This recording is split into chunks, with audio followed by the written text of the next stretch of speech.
The evacuation of foreigners from Sudan. Hundreds of Americans reportedly safe this morning after fleeing in a convoy escorted by armed drones. ABC's Britt Clennett is following the story from London. Good morning, Britt.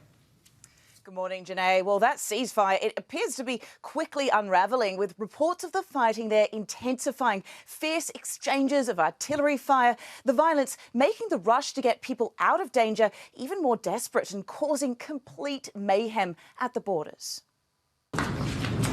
This morning, gunfire escalating in Sudan despite a 72-hour ceasefire. University students seen here running for cover. Battles breaking out in the capital city of Khartoum, jeopardising efforts to get people out of the country, including Americans. Under the escort of armed drones, the convoy of buses carrying about 300 Americans to Port Sudan from Khartoum, a 500-mile trek that took nearly 24 hours. The State Department is really pushing for people to leave within the next 24 hours because they're concerned that this very temporary ceasefire is going to expire and they won't be able to bring both sides to another agreement to cease the hostilities. The mass exodus causing chaos at the borders.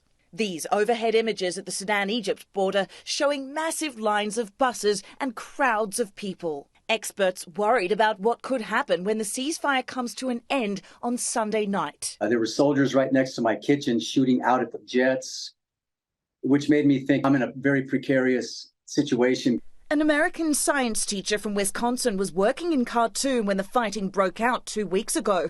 He was trapped in his apartment near the international airport.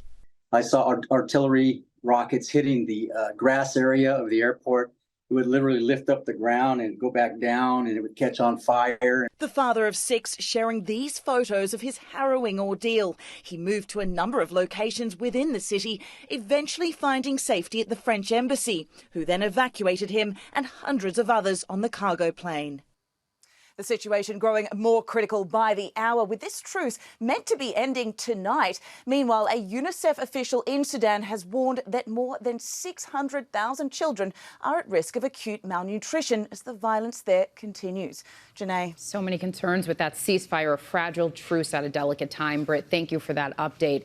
And a programming note here. Tune in later this morning. Martha Raddatz has an exclusive interview with Senator Chris Coons of Delaware, the co-chair of President Biden's re-election bid, to discuss the campaign launch.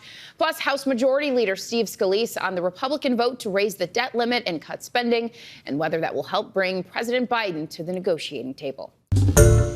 Hi, everyone. George Stephanopoulos here. Thanks for checking out the ABC News YouTube channel. If you'd like to get more videos, show highlights, and watch live event coverage, click on the right over here to subscribe to our channel. And don't forget to download the ABC News app for breaking news alerts. Thanks for watching.